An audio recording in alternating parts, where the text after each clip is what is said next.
반갑습니다. 오늘도 주님을 예배하게 놓으신 우리 모든 성도님들, 영상으로 가정에서나 처해져 있는 상황에 따라 이 시간을 기억하고 예배하는 모든 성도님들 주의 이름으로 환영합니다. 다 같이 찬양대 주악에 맞춰서 묵상으로 기도드리도록 하겠습니다.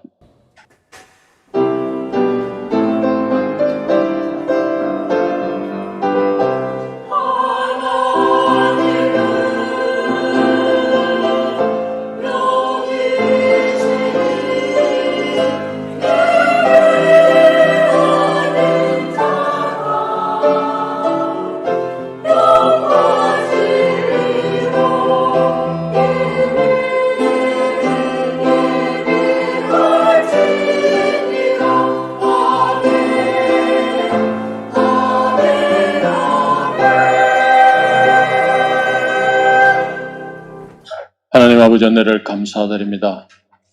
오늘도 주님의 핏값으로 사신 이 주의 날을 저희들에게 허락하여 주시고 저희들의 모든 죄를 그 십자가에서 사하여 주심으로 주님 앞에 나와 예배와 찬양을 올려드립니다. 주님, 저희들이 드리는 이 모든 예배가 우리의 기쁨이 되게 하시고 주님 하나님께 영광되는 귀한 예배의 시간 되게 하여 주시옵소서. 주님, 우리 성도들이 한 주간 동안 삶 속에서 우리도 알고 모르고 지은 모든 죄들을 이 시간 나와 주님 앞에 고백하며 또한 또 우리가 모든 삶의 간구함으로 주님 기도로 나아갑니다. 저희들의 그 모든 간구들을 들어 응답하여 주시옵소서. 말씀 선포하시는 목사님께 주 성령이 함께해 주시고 우리의 모든 영의 양식을 충족케 하여 주시옵소서. 우리 주 예수님 이름으로 기도드렸습니다. 아멘. 다 같이 찬송하겠습니다. 찬송가 313장 내 임금 예수 내 주여.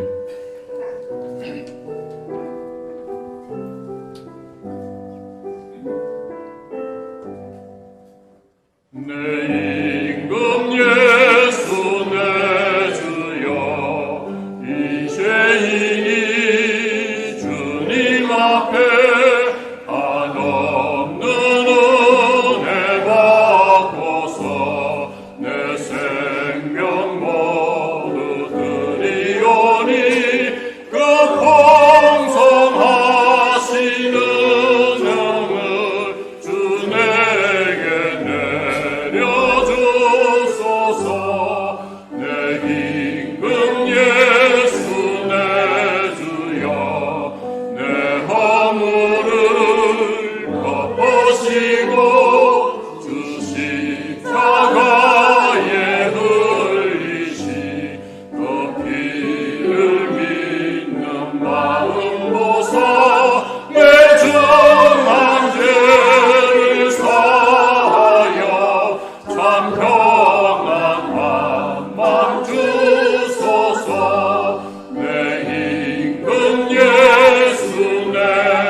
내 주여 그때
함께 드리리 영광을 받아 주소서.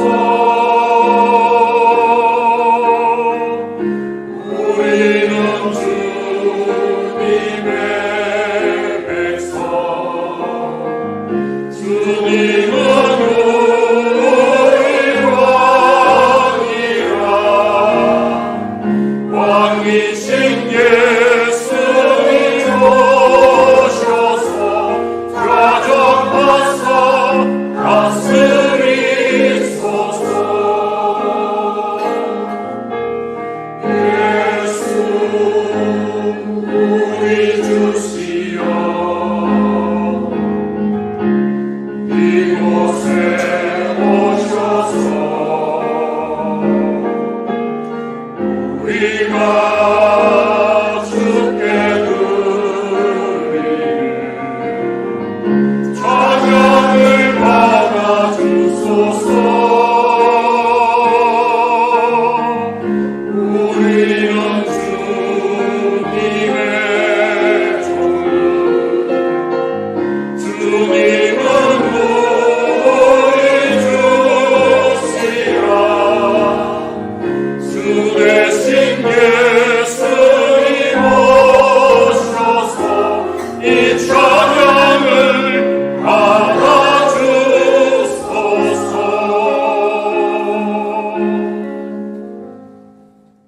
신앙 고백하시겠습니다. 나는 전능하신 아버지 하나님 천지의 창조주를 믿습니다. 나는 그의 유일하신 아들 우리 주 예수 그리스도를 믿습니다.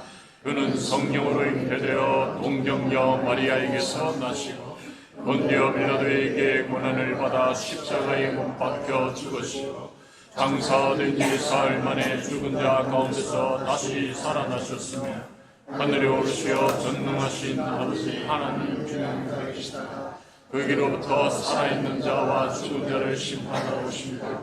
나는 성령을 믿으며 거룩한 공교회와 성도의 교제와 죄를 용서받는 것과 몸의 부활과 영생을 믿습니다. 아멘. 앉으시겠습니다.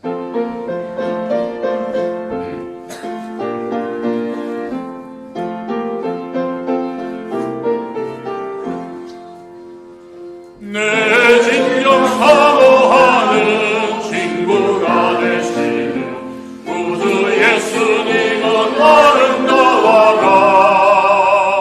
사한 빛에 백합하여 빛나는 새벽별 주님 평안할 길 아주 없도다. 내 맘이 아플 적에 큰 위로 되시며 나 외로울 때 좋은 친구라. 주는 저 산 밑에 백화 빛나는 새벽별 이 땅 위에 이길 것이 없도다. 내 맘을 다하여며 이 세상 보라도 주님 항상 같이 하여 주시고 시험을 당할 때에 악마의 계교를 즉시 물리치사 나를 지키네. 온 세상 날 버려도 주 예수 안 버려 끝까지 나를 돌아보시니. 주는 저 산 밑에 백화 빛나는 새벽별 이 땅 위에 이길 것이 없도다. 내 맘을 다하여서 주님을 따르며 길이 나를 사랑하리니. 물불이 두렵지 않고 창건도 가운데 주는 높은 산성 내 방패시라. 내 영혼 먹이시는 그 은혜 누리고 나 친히 주를 뵙길 원하네. 주는 저 산 밑에 백화 빛나는 새벽별 이 땅 위에 이길 것이 없도다.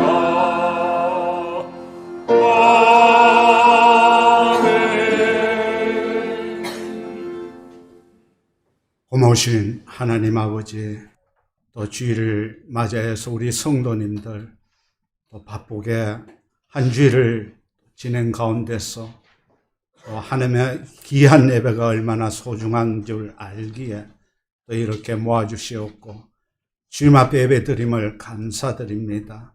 하나님 아버지, 예배를 통하여서 하나님께 영광과 존귀와 감사를 드리오니 하나님께서 흠양하여 주시오며 우리 성도들에게 더욱더 힘을 주시옵고 용기를 주시옵고 또 새로운 마음으로 새로 시작할 수 있는 그런 귀한 은혜를 더하여 주시옵기를 간절히 기도하고 납니다. 하나님 아버지, 좋은 계절을 주시고 또 좋은 아버지 하나님 결실을 맞는 계절, 또 아버지 하나님 특별히 이달은 감사의 아버지 달입니다. 하나님께서 범사에 감사하라, 항상 기뻐하라, 쉬지 말고 기도하라고 하였습니다. 이것이 주님의 뜻이라고 하였사오니 아버지 하나님, 이 시간 저희들이 혹 감사의 마음을 잃고 살아오고 있지는 않았는지 돌아봅니다. 아버지, 감사가 회복될 수 있는 귀한 은혜가 되기를 간절히 기도하고 납니다. 하나님 아버지, 감사하는 자에게는 이길 장사가 없다고 하였습니다. 아버지, 이 감사가 충만하게 하여 주셔서 가정에 어려움이 있습니까? 감사로 물리치게 하여 주시옵고, 교회에 어려움이 있습니까? 이 감사함으로 어려움을 물리칠 수 있도록 도와주시옵기를 간절히 기도하고 원합니다. 아버지 하나님, 좋을 때도 감사, 내가 아버지 하나님 때로는 싫고 어려울 때도 감사, 건강할 때도 감사, 때로는 질병에 있을 때도 감사, 주님께 아버지 하나님 그 안에 모든 삶의 주권의 뜻이 있사오니 감사드릴 때 이 모든 것이 치유되고 주님 안에서 회복될 줄 믿습니다. 하나님 아버지, 감사한 마음을 꼭 주님 안에서 회복되는 귀한 시간이 되기를 간절히 기도하고 납니다. 하나님 아버지, 세상 사람들은 지금 이 계절을 맞이해서 단풍놀이에 간다고 하지만은 저희들은 하나님께서 지어주신 우주 만물을 바라보며 높은 하늘을 바라보며 산을 바라보며 때로는 아버지 하나님 단풍을 바라볼 때 하나님께 찬양을 드리고 영광을 돌릴 수 있는 저희들 아버지의 영성이 되기를 간절히 기도하고 납니다. 하나님 아버지, 이 좋은 계절, 영적으로 풍성한 결실을 맺을 수 있도록 도와주시옵고, 더욱더 아버지 하나님 영혼 구원과 추수에 더욱더 기도하며 나아갈 수 있는 우리 성도와 교회가 되기를 간절히 기도하고 납니다. 하나님 아버지, 주님께서는 아버지 저희들에게 말씀하셨습니다. 죄의 싹은 사망이요 하나님의 은사는 그리스도 예수 우리 주 안에 있는 영생이라고 말씀하셨습니다.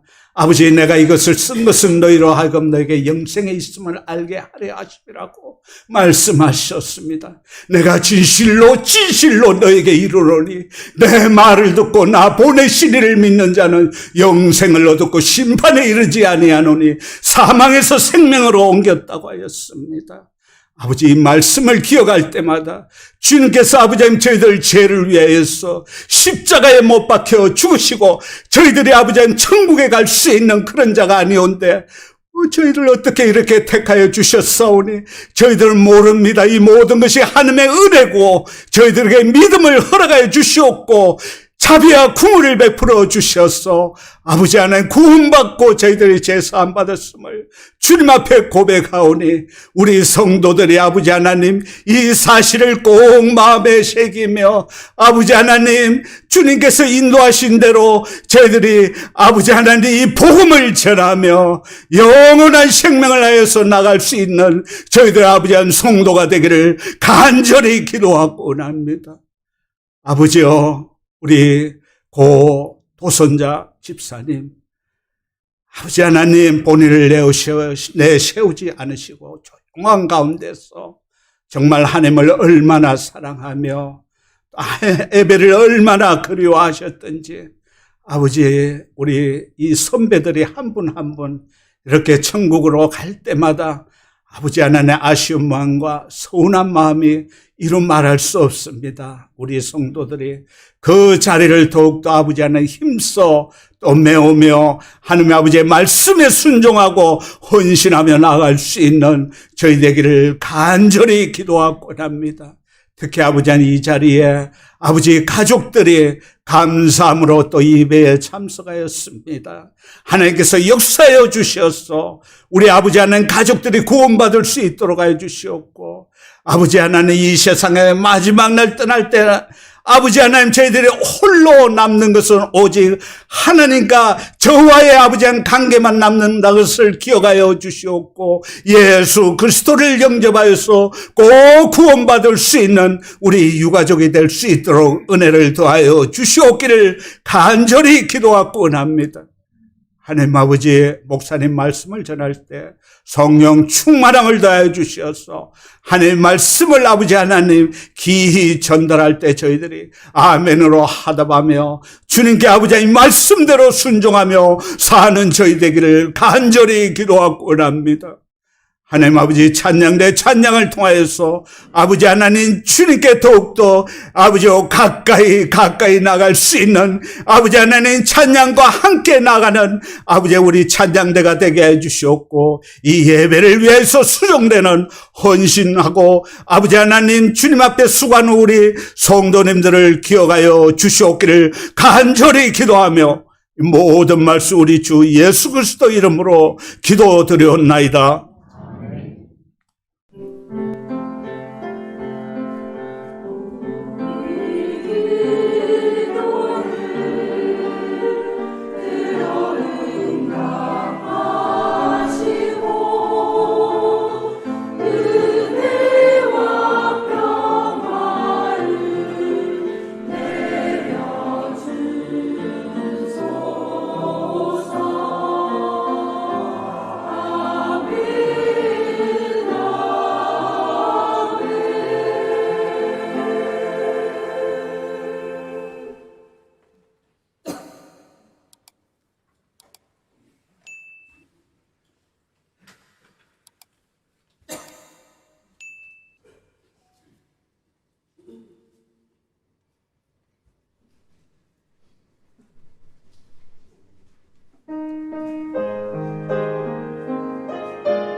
기도드리겠습니다. 하나님 아버지 감사합니다. 우리 기도를 들어주시고 이 자리에 나와서 하나님 앞에 간절히 기도하는 그 기도를 하나님께 연락하여 주시고 대표하여 간절히 기도하는 기도를 하나님께서도 응답하여 주시옵소서. 이 시간 모든 심령들이 하나님의 영광 안에서 하나님을 깊이 만나는 은혜의 시간이 될 수 있도록 인도하여 주시옵소서. 특별히 이번 주간은 수능을 치르는 우리 청소년들이 있습니다. 하나님 아버지 그들에게 특별한 은혜와 지혜를 부어주셔서 잘 감당할 수 있도록 하나님께서 역사하여 주시며 그들의 미래를 주님의 장정에 붙드시고 친히 인도하여 주시기를 간절히 손을 드립니다. 해외에 또 군문에 있는 우리의 자녀들을 하나님께서 두 손으로 축복하여 주시고 은혜 베풀어 주시기를 간절히 손을 드립니다. 하나님 아버지 우리에게 임하여 주셔서 말씀하여 주시고 은혜를 더하여 주시기를 간절히 손을 드리며 우리 주 예수 그리스도 이름으로 기도드리옵나이다. 아멘. 하나님 말씀 함께 보시겠습니다. 하나님 말씀은 디모데전서 1장입니다. 디모데전서 1장 12절에서 17절의 말씀을 함께 보시겠습니다. 디모데전서 1장 12절에서 17절의 말씀입니다. 신약성경 337페이지에 있습니다. 디모데전서 1장 12절에서 17절의 말씀을 제가 봉독하겠습니다. 나를 능하게 하신 그리스도 예수 우리 주께 내가 감사함은 나를 충성되이 여겨 내게 직분을 맡기심이니 내가 전에는 비방자요 박해자요 폭행자였으나 도리어 긍휼을 입은 것은 내가 믿지 아니할 때에 알지 못하고 행하였습니다. 우리 주의 은혜가 그리스도 예수 안에 있는 믿음과 사랑과 함께 넘치도록 풍성하였도다. 밑보다 모든 사람이 받을 만한 이 말이여 그리스도 예수께서 죄인을 구원하시려고 세상에 임하셨다 하였도다. 죄인 중에 내가 개순이라. 그러나 내가 긍휼을 입은 까닭은 예수 그리스도께서 내게 먼저 일체 오래 참으심을 보이사 후에 주를 믿어 영생 얻는 자들에게 본이 되게 하려 하심이라. 영원하신 왕 곧 썩지 아니하고 보이지 아니하고 홀로 하나이신 하나님께 존귀와 영광이 영원 무궁하도록 있을지어다. 아멘. 그리스도인이라는 이 사람들은 예수를 믿기 전과 믿은 후가 분명한 사람들입니다. 사도 바울은 예수 그리스도를 인격적으로 만나서 자신의 구주로 인생에 모시기 전의 상황을 먼저 진술하고 있죠. 13절에 보니까 예수를 만나기 전에 그의 삶은 어떤 삶이었다라고 그렇게 말하고 있으니까 우리가 대부분 사도 바울에 대해서 잘 아는 대로 그는 유대인 중에 유대인이었습니다. 베냐민 지파에 속해서 이제 있고 그의 출생지는 요즘 터키라고 이야기하고 또 터키를 다른 이름으로 부르고 있지만은 터키 지역인 길리기아 다소에서 태어났습니다. 다소라고 하는 지역은 그 당시에 로마의 영으로서 거기에 태어나는 사람들은 자동적으로 로마의 시민권을 가지게 되었습니다. 그의 부모는 율법에 대한 열정이 뛰어나가지고 열정이 정말 가득해서 바리새파로 아들을 당시 당대 최고의 학자로 율법 학자로 갈 수 있는 예루살렘의 가말리엘 문화생으로 그런 유학을 보냅니다. 사도 바울도 부모의 이 뜻을 쫓아서 열정과 열심을 다해서 이 율법을 공부하게 되죠. 그래서 두각을 나타냅니다. 율법을 대표하는 이 산헤드린 공의 대부분은 이제 나이가 많은 분들인데 원로들이죠. 장로들입니다. 그런데 이게 소장파로 산헤드린 공의에 떨락거리고 있다라는 것을 우리가 사도행전을 통해서 확인할 수 있습니다. 그리고 예수는 나무에 하나님의 저주로 달려서 죽은 존재인데 하나님의 율법적 저주로 죽은 이 존재를 구원자로 믿고 있는 기독교를 한 사람도 남겨두지 않겠다라고 하는 신념을 가지고 각 곳에서 그리스도인들을 체포하여서 제사장들에게 넘겨줘 죽게 했던 그런 인물이 사도 바울임을 우리는 잘 알고 있습니다.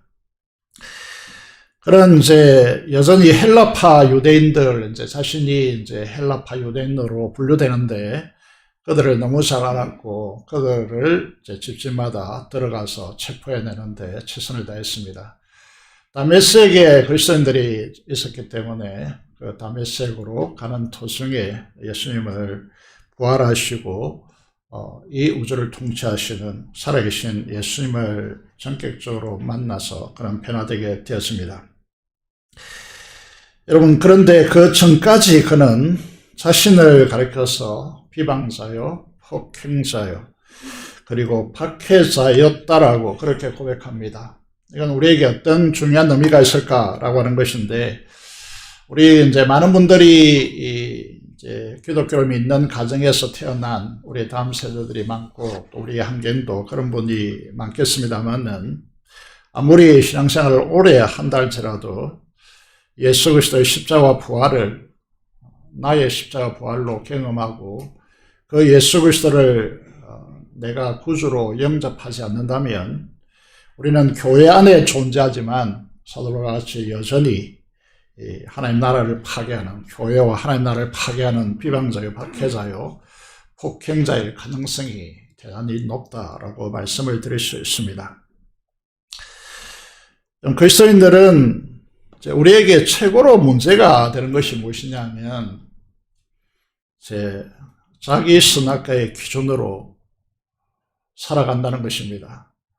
예수 그리스도의 십자가로 함께 죽고 나는 죽고 없기 때문에 나로 살 수 없기 때문에 이제 예수 그리스도께서 나의 주, 나의 하나님이 되셔서 나는 죽고 예수 그리스도로 사는 인생으로 분명한 전환점 바뀌어야 되는데 그게 잘 안 된다는 거죠.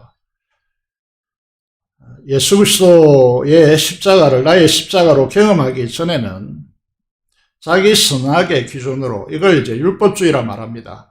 선악으로 사는 이 삶을 내려놓지 않는 한 인간의 비겁과 불행에서 벗어날 수가 없다는 것이죠. 우리가 곰곰이 요즘 주요하게 우리 교회에서 다루는 주제가 이것이기 때문에 하나님의 말씀을 통하여 우리 안에 계신 예수 그리스도로 살아가는가, 여러분이 결정하고 생각하고 행동하는 모든 것들이 그리스도로부터 왔는가 아니면은 여러분 상황과 형편에 따라서 여러분들이 삶을 결정하느냐라고 하는 것이죠. 말씀이냐 자기 선악과이냐 이렇게 묻고 있습니다. 모든 희노애락의 삶의 모든 기준점 그리고 교회 결정의 모든 기준점이 자기이다면요, 이 사람처럼 불행한 사람이 없을 것이다 이렇게 말씀드릴 수 있습니다. 이 사람은 자신뿐만 아니라 그와 함께하는 공동체도 가족도 다 불행하게 될 것입니다.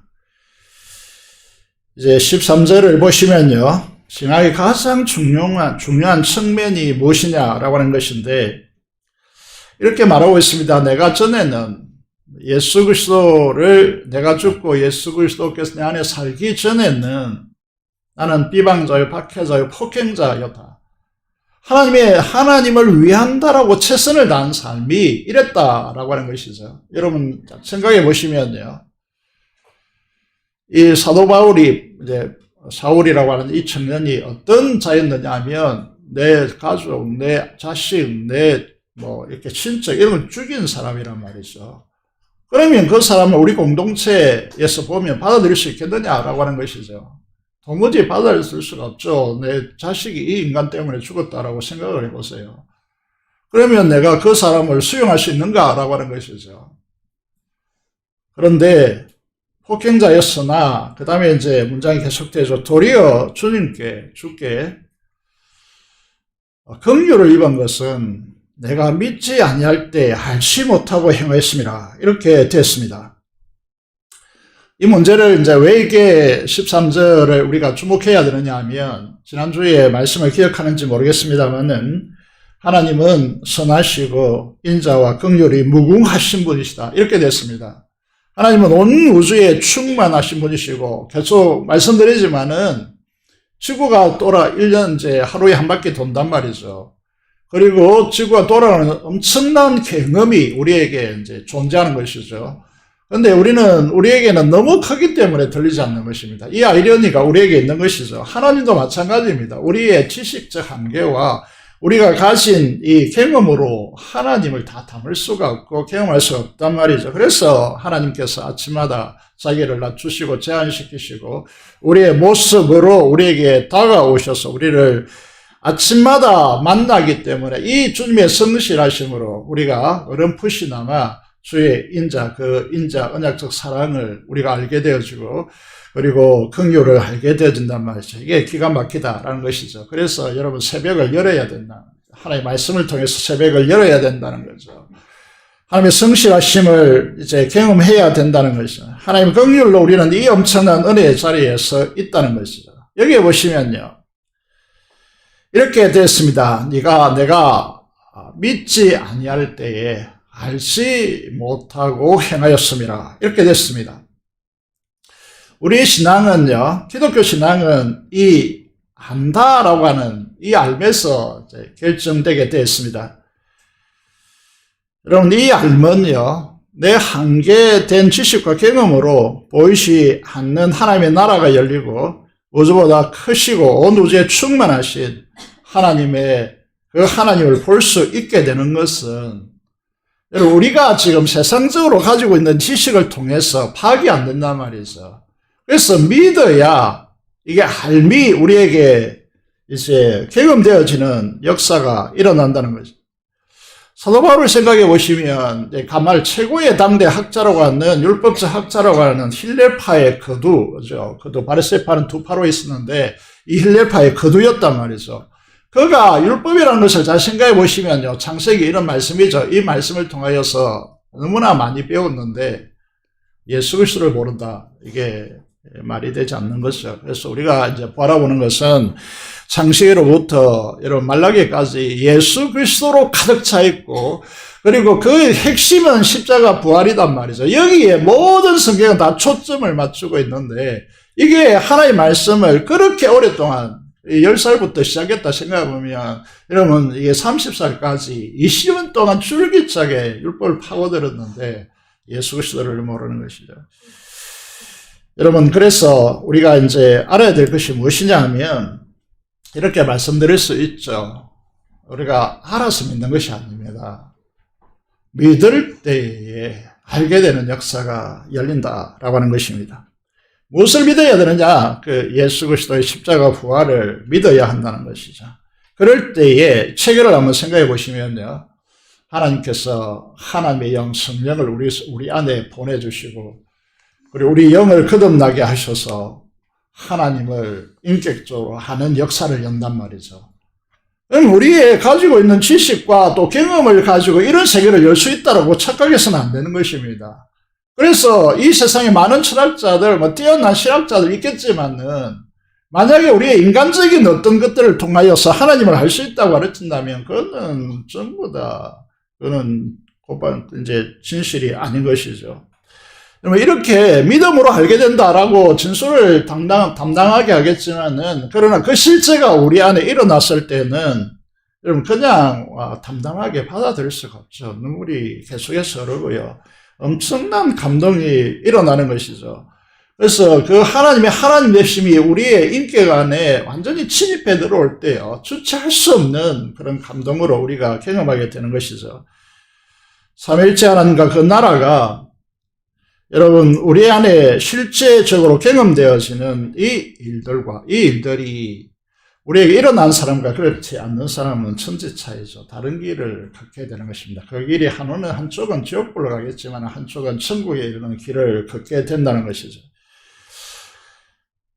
그래서 우리 중에도 내 안에 계신 예수 그리스도로 사는 인생, 이 말이 기막힌 말씀인데 내 안에 계신 그 주님은 이렇게 말씀하시죠. 생명과 풍성함, 이거라고 하는 것을 우리에게 제공한다. 이렇게 말씀하고 있습니다. 하지만 교회 환경 속에 거처하고 있지만은 고린도전서 3장의 말씀을 보시면요, 이렇게 진술되고 있습니다. 너희가 아직도 육신에 속한 자로다. 이게 불신자에게 한 이야기가 아닙니다. 잘 들어야 될 것이 고린도 교회에게 하고 있단 말이죠. 고린도 교인들에게 하고 있는 편지라는 것입니다. 너희는 대상이 누구죠? 불신자 아닙니다. 고린도 교회란 말이죠. 성도들이란 말이죠. 너희는 아직도 육신에 속한 자로다. 왜 그렇게 생각하느냐 하면 너희 가운데 시기와 분쟁이 있으니 어찌 육신에 속하여 사람을 따라 행함이 아니리요. 이렇게 말씀하고 있습니다. 여러분, 이런 교회, 이런 성도가 있다면요, 굉장히 불행한 교회가 되는 것이죠. 그래서 주변이 굉장히 불행해집니다. 성숙한 그리스도인들, 이렇게 멜기세덱에게 반차를 쫓는 이런 이야기를 하는데, 이 멜기세덱이라고 하는 유대인들에게 잘 수용할 수 없는 것이란 말이죠. 그는 이렇게 어디서 왔는지도 모르고 살레 왕인데 도대체 무엇 때문에 여러분 아브라함에게 11조를 받는지도 잘 모르겠고, 여러분 이런 이야기를 하고 있노라면 이 예수님을 멜기세덱의 반차를 쫓아 쫓은 분이다, 이렇게 소개한단 말이죠. 그래서 유대인들은 도무지 이해가 되지 않는 것이죠. 성숙한 그리스도인들요, 이런 간용합니다. 넓은 마음을 품는다는 거죠. 자신을 내어주는 삶을 살아갑니다. 예수 그리스도와 하나님과 성령 하나님을 알고 거기에 헌신하는 것이지 사람에게 헌신하지 않는단 말이죠. 그래서 이게 13절 우리가 다뤘습니다. 이 14절을 이제 넘어가 보면 좀 복잡하겠지만은 우리 인생을 가르는 결정적인 말씀입니다. 이게 교회가 행복한 교회냐, 교회가 참 좋은 교회냐 결정하는 중요한 문구가 되는 것이죠. 여러분, 하나님 나라의 생명과 그 풍성함으로 사느냐, 아니면 육신적으로 사느냐, 죄가 사망의 힘 안에서 인생을 사로잡는 결핍으로 사느냐, 중요한 문제죠. 그 교회가 행복한 부흥을 이루느냐, 아니면 계속해서 쪼그라드느냐 결정하는 중요한 문제라고 하는 것이죠. 저는 우리 교회 모든 성도들이 이 말씀의 은혜를 알고 누리기를 원합니다. 우리 주의 은혜가 그리스도 예수 안에 있는 믿음과 사랑과 함께 넘치도록 풍성하였도다. 그리스도인이라는 시금석이 무엇입니까? 사도 바울이 과거에 어떤 사람이었죠? 만약에 우리의 자식들을 죽이고 우리의 이 아내와 남편 죽이고 이런 인간이 우리 공동체에 와서 앞에 섰다고 생각하면 그 말을 들으려고 하겠습니까? 그게 이게 사도 바울이 과거의 비방적, 박해적, 폭행자였단 말입니다. 이 모든 과거를 다 지우고도 충분한 것이 작동되고 있는데 그게 뭡니까? 주의 은혜가 우리 주 그리스도 예수 안에 있는 믿음과 사랑과 함께 넘치도록 풍성하였다고 고백하고 있다. 교회가 이 말씀의 근거 위에 서느냐 그렇지 않느냐는 우리의 미래를 결정하는 중요한 말씀이 되고 있다는 거죠. 사랑하는 여러분 안에 이 은혜의 부요함이 작동되고 있습니까? 과거에 나에게 어떻게 했든지 간에 그것을 넘어서고 그것을 지울 수 있는 풍성함이 우리에게 작동되고 있느냐는 것입니다. 사람들은 말합니다. 사람들은 그 천성이, 그 사람 자체는 결코 변할 수 없다라는 말들을 많이 듣습니다. 이게 만교의 진리입니까? 지난주에 청년 한 자매와 이렇게 상담을 한 적이 있는데 예수 그리스도를 만나니까 내가 변화되더라 이렇게 간증했거든요. 예수 그리스도를 인격적으로 만나니까 내가 변화되더라 이렇게 간증을 했단 말이죠. 여러분, 우리 인생은 아무리 행복하다라고 사람들이 보는 그 사람 안에는요, 여러분 문제투성이, 정말 인생의 질병과 고난과 아픔과 힘듦이 그 인생 속에 작동되고 있단 말이죠. 여러분, 이 상황에서 벗어날 수 있는 사람은 단 한 사람도 없습니다. 교회도 마찬가지죠. 그게 무슨 문제투성인 사람들이 여기에 모여있단 말이죠. 그런데 그것을 넘어서는 주님의 은혜가 작동되고 있기 때문에 넘치도록 풍성한 주의 은혜가 믿음과 사랑 안에서 작동되고 있기 때문에 교회가 교회일 수 있는 것이죠. 우리는 이 말씀을 놓치면 안 됩니다. 우리가 항상 여러분 사탄은 우리로 하여금 계속해서 결핍 의식에 물들이게 하고 비판적으로 비난적으로 변질시키거든요. 그래서 우리는 외쳐야 됩니다. 여러분 거스려야 된다는 거죠. 우리 주 예수 그리스도의 은혜가 그리스도 예수 안에 있는 믿음과 사랑과 함께 넘치도록 풍성하였도다라고 선포해야 된다는 것이죠.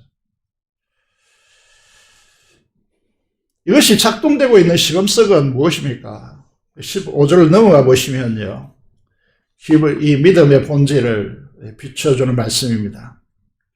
여기 보시면 킹 험점역을 함께 번역해 놨는데 너무나 중요하기 때문이죠. 우리 다 알고 있는 구절이라고 생각했지만 정말 알고 있느냐는 것입니다.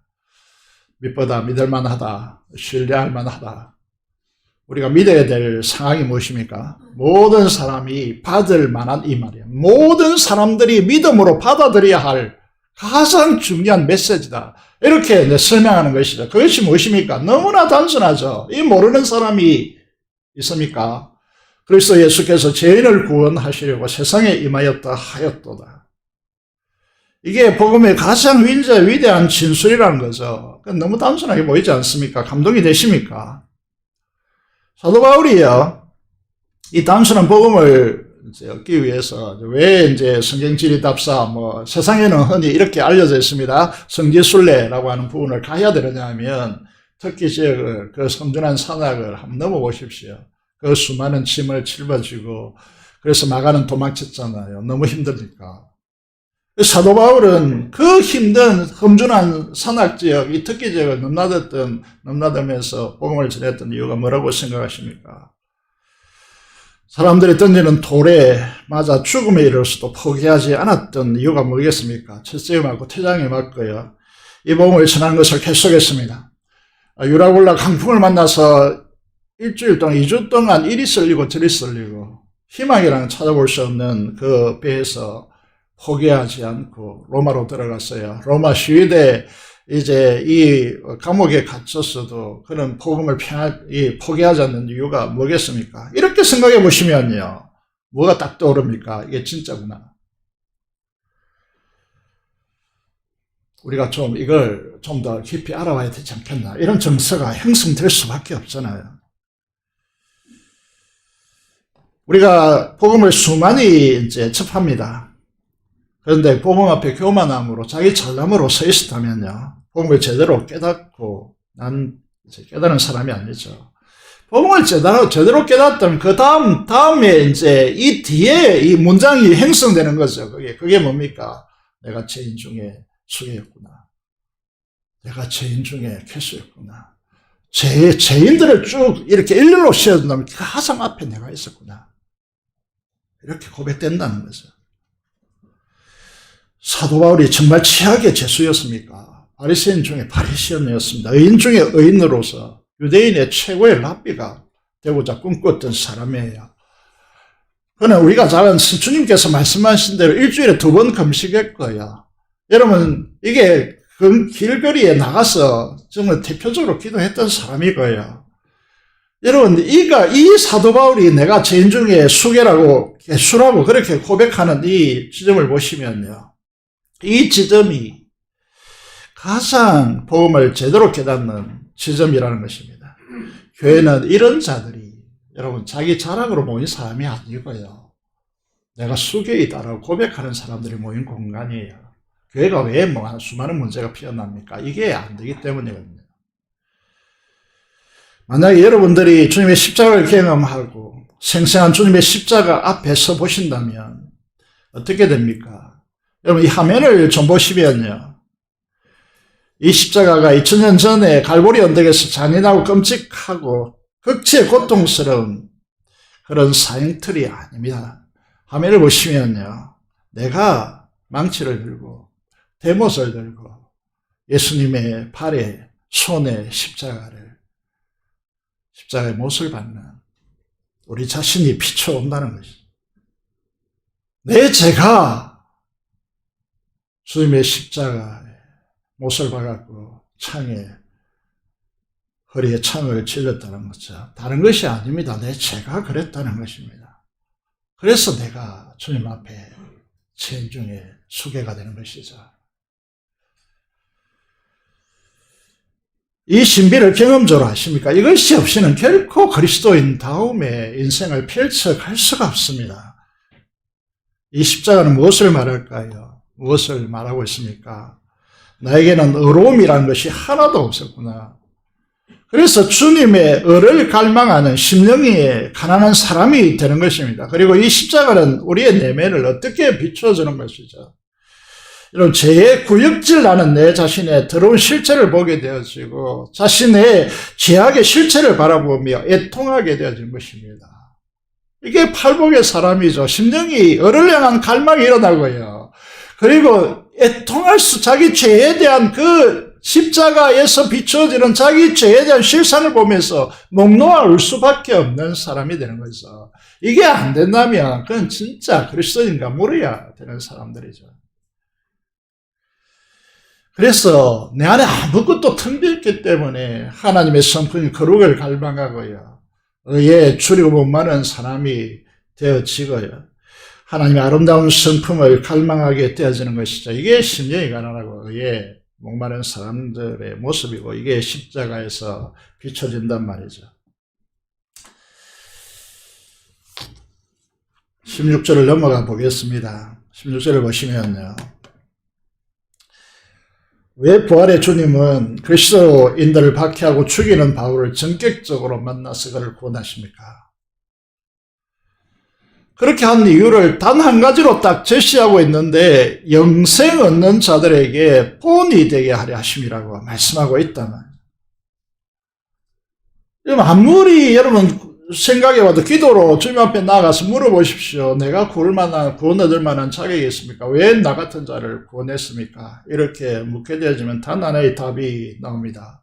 너 같은 자도 만물의 찌꺼기 못한 나를 사랑하시고 죄악에 뒹굴던 나를 구원하신 이유가 무엇입니까? 라고 묻는다면 십자가 아래서 죄인 중에 수개의 나를 보았다면 이 같은 자를 나를 구원한다고요. 그러면서 이제 묻게 되어지면 주님께서 답하시죠. 어고하는 세대 가운데 너를 아는 모든 사람들 속에서 너 같은 자도 구원했다. 라고 하는 이 사실을 보여주기 위한 것이라.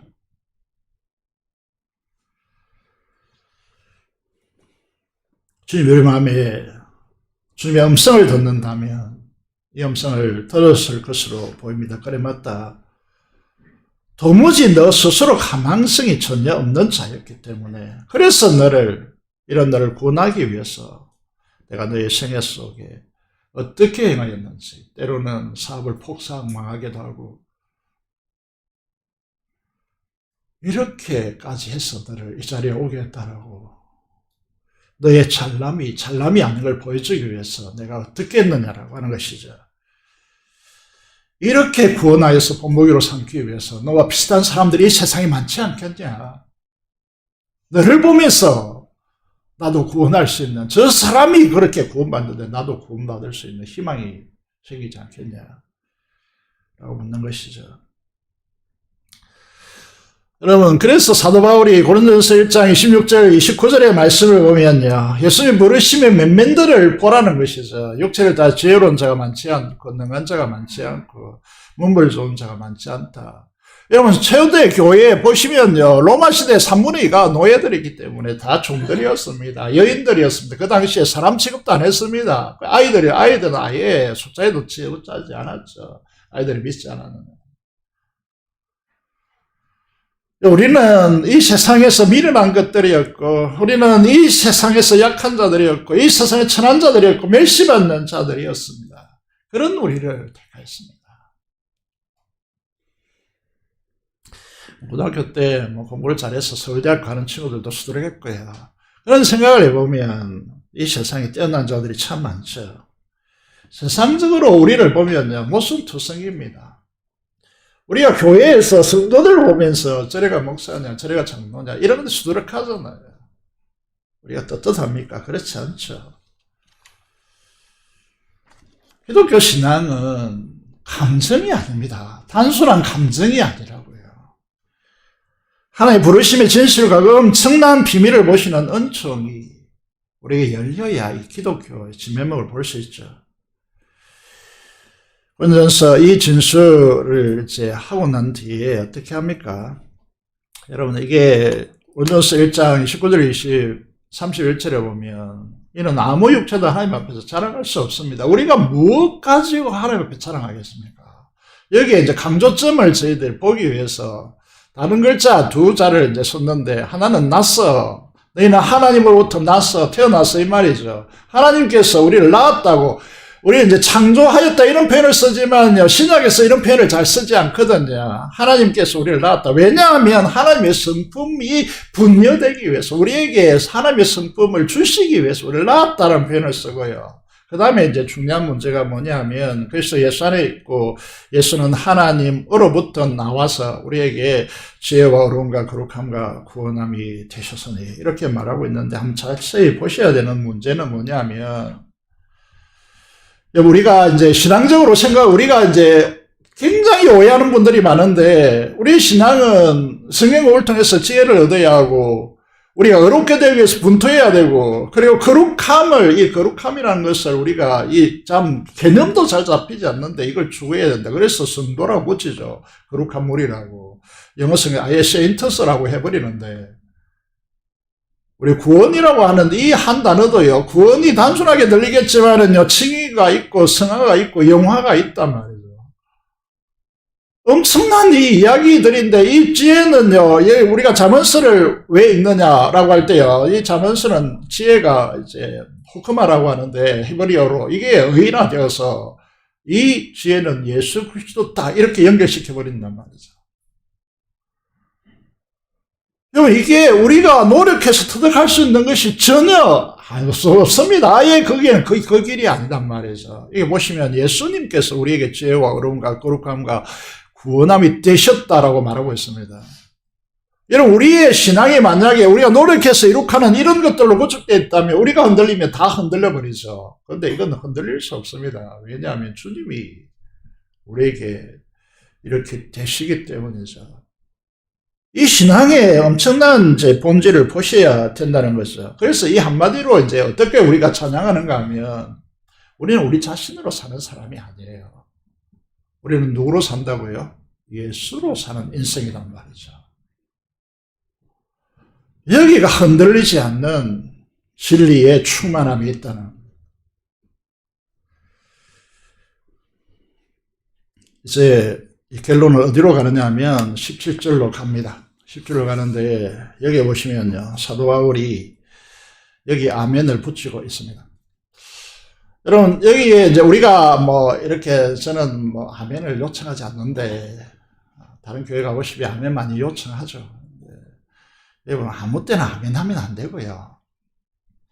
여기에 보시면 아멘이 붙여져 있습니다. 영원하시와 썩지 아니하고 보이지 아니하고 홀로 하나이신 하나님께 존경과 영광이 영원 무궁하도록 있을지어다.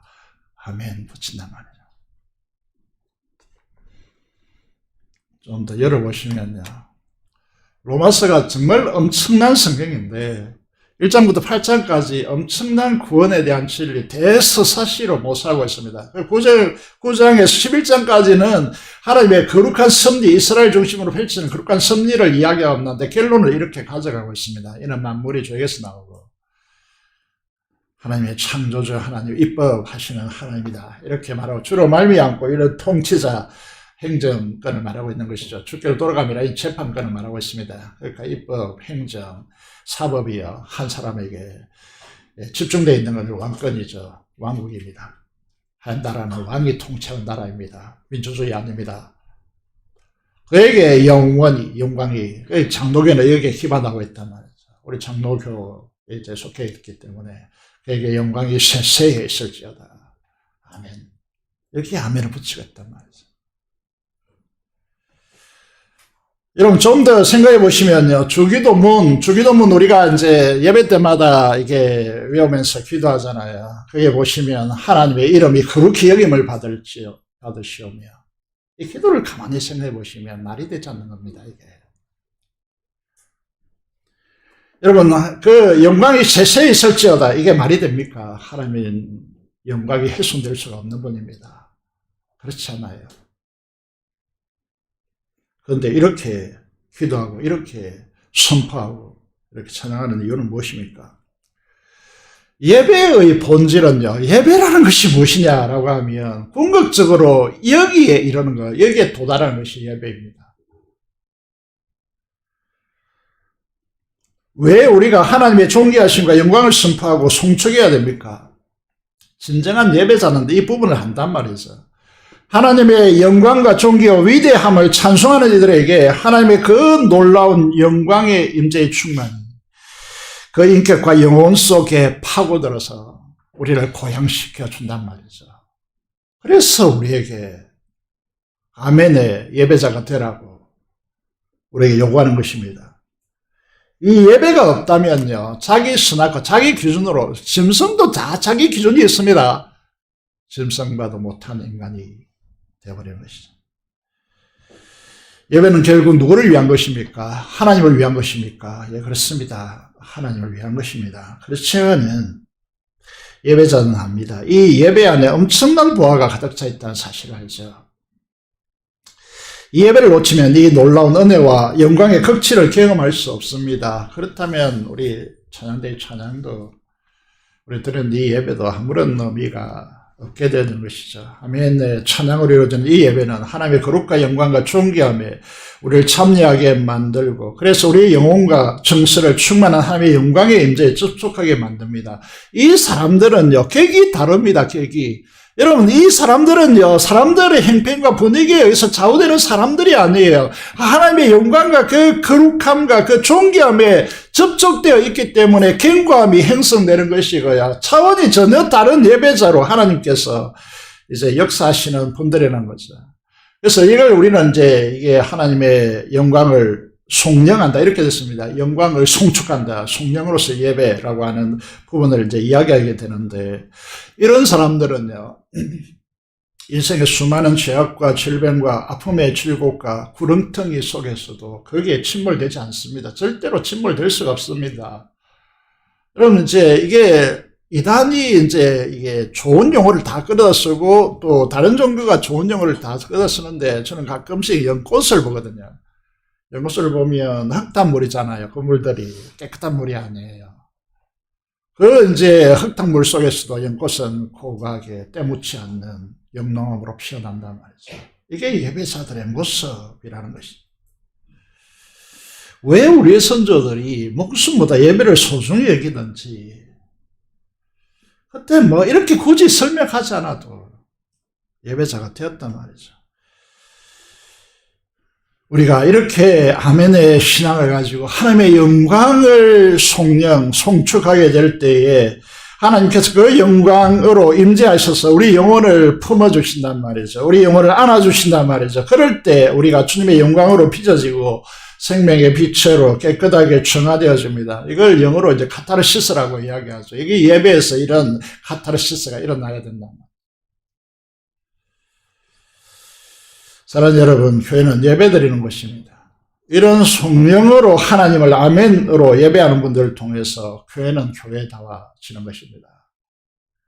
마지막으로 12절을 이제 처음에 봐야 되는데 마지막으로 배치를 했습니다. 현대 그리스도인들 교회에서요, 너무나 직분을 가볍게 여긴단 말이죠. 이 직분을 보십시오. 이 직분에 대한 강의를 잘 하지 않는데, 자격 없는 죄인 중에 수혜였던 우리들이 그것을 듣고도 충만한 그리스도의 은혜의 풍성함이 우리를 각오해서 떠나게 했단 말이죠. 그래서 우리에게 개인적으로 주전과 주후가 선명하게 갈리는 사람이 되겠단 말이죠.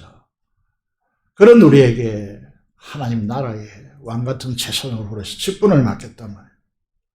이거 보시면요, 나를 능하게 하신 그리스도 예수 우리 주께 했습니다.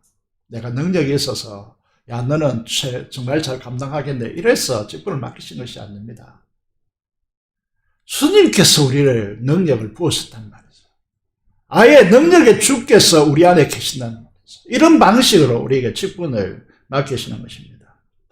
구원의 은혜도 정말 감격스러운데 우리를 인정하시고 가문한 왕적 제사장이라는 직분을 맡기셨다는 거죠. 우리가 너무 무슨 탁월한 능력이 있어 그런 것이 아닙니다. 사도 바울은 사도 바울의 서신들을 잘 읽어보면 알겠지만 자신을 너무나 잘 아는 사람입니다.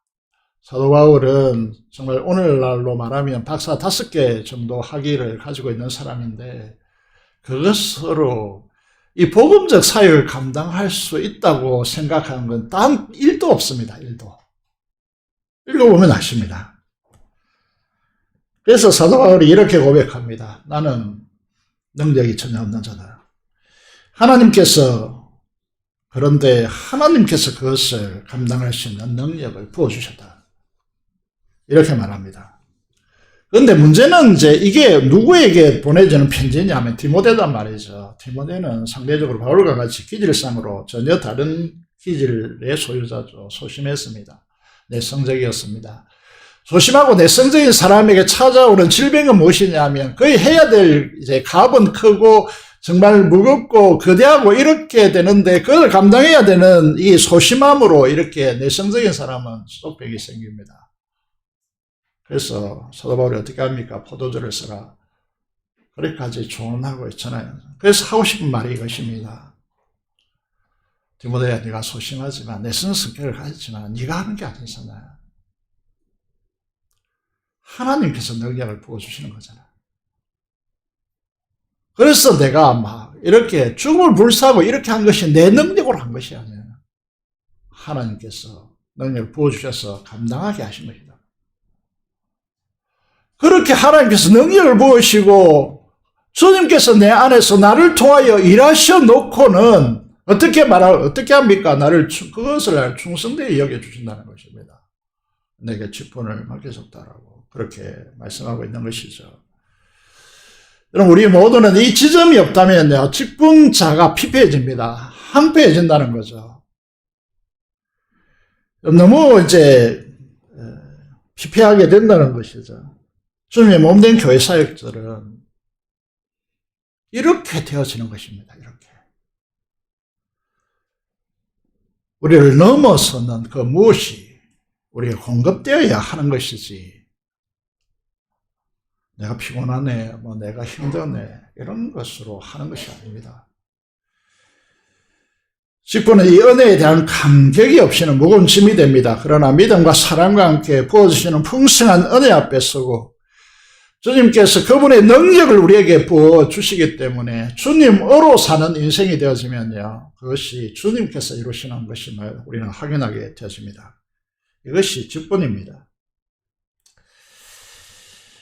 여러분, 그래서 우리는 늘 고백하게 되어집니다. 믿음의 사람들을 보면요, 사도 바울도 마찬가지죠. 이 모든 일들을 다 진술해 놓고 내가 한 것이 아니고 나와 함께 하신 하나님의 은혜로라 이렇게 고백하죠. 교회는 바로 이런 사람들이 직분자가 되어서 주님의 능력이 우리를 통하여 드러나는, 거기에 수종되는 사람들, 이들을 충성되게 여기시고 하나님께서 일들을 감당하게 되는 것이죠. 여러분, 우리를 통해 일하시는 주님의 행하심이 나타난다면 우리는 누가 되겠습니까? 주님의 편지요, 주님의 향기가 된다라고 그렇게 말하는 것입니다. 사랑하는 여러분, 오늘 이제 디모데전서 1장 12절에서 17절의 말씀은요, 복음의 핵심 중의 핵심입니다. 이 본문을 여러분들에게 마음속에 설해지지 않다면 여러분은 엉뚱한 길로 가게 될 것입니다. 이게 정도에서요, 엄청나게 많이 벗어나 있을 것입니다. 여러분, 이런 사람들을 통하여서는요, 주님은 일하지 않습니다. 미안하지만 자기 일을 하는 것이지 주님의 일을 하는 사람들이 아니에요. 그래서 여러분 생애가 신앙의 극치인 항상 이 예배자에게 임하는 하나님의 영광에 압도되어서 내가 아멘으로 하나님께 송영하는 그 지점에 이르기를 바라고, 하나님의 그 은혜의 부요함이 믿음과 사랑 안에서 넘쳐나는 하나님의 은혜가 여러분 가슴 속에 물들이기를 바라고, 그래서 우리에게 맡겨주신 직분이 너무 소홀하게 취급되지 않고 가볍게 여기지도 않고 주님께서 일하시는 통로가 되어서 주님의 멋짐이, 주님의 아름다움이, 주님의 하늘의 능력이 직분된 우리를 통하여 이 땅에 교회에 퍼져나오는 그런 충성되이 여기시는 주님의 백성들이 되시기를 주님의 이름으로 축복드립니다. 기도를 드리겠습니다. 오늘 성령께서 여러분에게 무엇을 말씀하셨습니까? 주님으로 사는 인생이 되게 하여 주시고 우리에게 맡겨주신 이 직분, 내가 하는 것이 아니라 주님께서 그분의 능력으로 우리를 통하여 하시는 이 역사를 바라보고 피곤치 않고 곤비치 않고 주님의 영광을 드러내는 자로 살게 해달라고 하나님성으로 민족 보호와 통일과 발전의 선교사를 위해서 함께 기도하도록 하겠습니다. 기도하겠습니다. 살아계신 아버지 하나님 은혜를 감사합니다. 우리를 사랑해 주셨고 우리를 아버지 하나님 이 자리에 주권자로 불러주셨습니다. 하나님께서 우리에게 무엇을 하시려고 하시는 것입니까? 하나님 아버지 죄인 중에 숙인 나를 아버지 하나님이여 정말 예수 그리스도를 만나게 하시고 그 은혜의 풍성함을 따라서 우리가 이 자리에 있게 하심을 감사합니다. 우리에게 직분을 맡기셔서 그 직분을 감당케 하시는 하나님의 은혜에 감격하며 하나님의 은혜 앞에 설 수 있도록 주께서 역사하여 주시옵소서. 민족 봉헌과 통일 발전의 선교사를 위해서 기도합니다. 하나님께서 이 시간에 기도하는 우리의 기도를 들어주시고 이 지역 복음화를 감당하게 하시고 피없는 통일 발전의 선교사를 통해 일하시는 하나님의 역사를 맛보아하는 우리들이 되게 하여 주시기를 간절히 손을 드리며 우리 주 예수 그리스도 이름으로 기도드리옵나이다. 아멘. 찬송가 305장 찬송하시면서 준비한 대로 언급하겠습니다.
감사기도 드리겠습니다. 하나님 아버지 감사합니다. 오늘 우리에게 예배자로 나오게 하시고 우리 예배의 본질이 무엇인지 알게 하여 주시며 하나님 아버지 그 은혜의 풍성함이 무엇인지 알게 하여 주시고 우리에게 직분을 이 하나님의 나라의 왕께서 우리에게 직분을 맡겨주시고 능력을 부으시고 우리를 통하여 일하심으로 우리를 충성되이 여겨주심을 인하여 감격하는 이 사도 바울을 보면서 우리도 그 감격의 수준에 이를 수 있도록 주께서 역사하여 주시기를 간절히 손을 드립니다.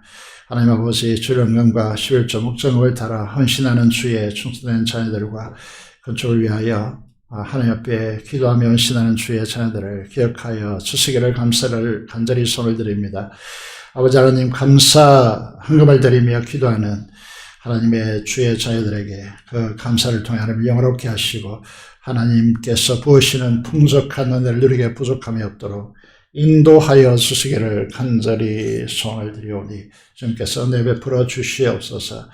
특별히 도순자 집사님 가족들 예배 참석하여 하나님께 감사하는 이 감사와 아버지 거청을 드리는 이 건축을 하나님께서 함량하여 주시고 그의 후손들이 아버지는 귀한 집사님이 걸어갔던 그 믿음의 길을 따라서 걸어감으로 하나님의 축복의 복락을 누릴 수 있도록 인도하여 주시기를 간절히 손을 드렸고 감사를 드리며 우리 주 예수 그리스도 이름으로 기도드리옵나이다. 아멘.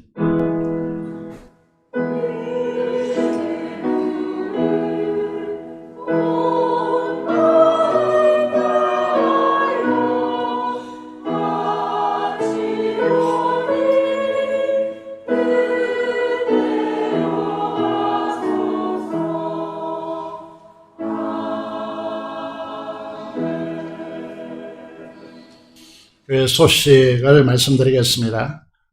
이번에 보시면 추수감사 주일이 이제 다음 주입니다. 하나님께서 은혜 베푸심에 감사함으로 하나님 앞에 나와서 예배하시길 바랍니다. 추수감사절 축제가 있습니다. 목장마을 총동은 주일로 그리고 전도 대상자 품고 있는 분들은 초청하는 주일로 그리고 이웃에게 선한 사마리아 이웃 선교회가 수고하고 계신데 이웃들을 초청하여서 함께 축제를 하나님 앞에 감사절로 지키기를 원합니다. 행사를 위해서 4번에 보시면 이번 주 토요일 2시부터 대청소를 실시합니다. 모든 직분자와 성도들을 함께 와서 동참하시기를 바라겠습니다. 추수감사절 오전 예배는 통화예배를 드리고 각 목장, 목자별 식사 만찬, 이제 하는 시간을 가지고 오후 2시부터 이제 예배와 목장별, 기간별 찬양 축제를 가지겠습니다. 이게 모든 것들이 하나님 앞에 행하는 것임을 기억하시기를 바랍니다. 가일 바구니, 목장마을별, 기간별 하나님께 감사함으로 드리기를 원합니다. 그리고 피태자 모임이 오늘 2시 30분에 모형실에서 가지도록 하겠습니다. 그리고 부목자 계속해서 모임을 가져가도록 하겠습니다. 재능단을 모집하고 있습니다. 함께 관심 가지고 이 재능단에 헌신해 주시면 좋겠습니다. 우리 이제 교회 나오지 못하고 입원하거나 또 집에 계시는 분들이 계신데 이분들을 위해서 회복과 또 교회 출석을 위해서 간절히 기도해 주시기를 부탁드리겠습니다. 이번 주 목요일은 말씀드린 대로 수능일입니다. 우리가 수능을 이제 치고 또 입시를 바라보는 두 친구들이 있습니다. 꼭 이번 주 목요일이니까 꼭 기억하시고 최우성 형제, 서지원 자매를 위해서 기도와 응원을 바라겠습니다. 그리고 도순자 집사님 장례 예배가 지난주에 있었습니다. 그래서 오늘 이제 다음 주 온다고 제가 들었는데 오늘 바로 오셨습니다. 큰아들 장남의 이름이 김태일이라고 하는데 해양경찰에 오랫동안 근무하신 것으로 이제 말씀하셨습니다. 그리고 이제 둘째 딸, 셋째 딸이 교회를 다닌다고 저희들이 이제 소개받았습니다. 너무나 감사를 드리고 온 가족이 다 어머니께서 가시니까 천국으로 다 입성하게 되어지는 그런 축복이 가족에게 있도록 위해서 기도해 주시면 감사하겠습니다. 감사하게도 또 이 가족들이 마음을 합하여서 감사헌금도 드리고 건축헌금을 드린다고 해서 너무나 감사를 드리겠습니다. 가족들 오늘 이 시간 예배 자리에 오시는데 한번 일어서 주시면 큰 박수로 환영하고 격려하도록 하겠습니다. 오시면 감사하겠습니다. 앉아주시기 바랍니다. 제가 잠시 기도하겠습니다. 하나님 아버지 감사합니다. 귀한 분들을 우리 교회에 나오게 하시고 우리 귀한 집사님 이 예배 자리에서 예배하셨는데 하나님 아버지 이제 불러주셔서 은혜를 감사를 드리고 그 가족들을 이제 우리 집사님의 기도대로 그 후손들이 하나님의 복락을 누릴 수 있도록 주께서 축복하여 주시기를 간절히 소원을 드립니다. 귀한 집사님 교회를 위하여 예배에 이제 모범이 되시고 교회를 위해서 헌신했는데 기도한 모든 기도들과 후손들에게 다 이루어져서 하나님의 행동함과 평탄함을 누리고 하나님의 명문 가정으로 이루어질 수 있도록 주께서 역사하여 주옵소서. 감사를 드리며 우리 주 예수 그리스도의 이름으로 기도드리옵나이다. 아멘. 다 자리에서 일어나셔서 찬송가 5장 찬송 드리겠습니다.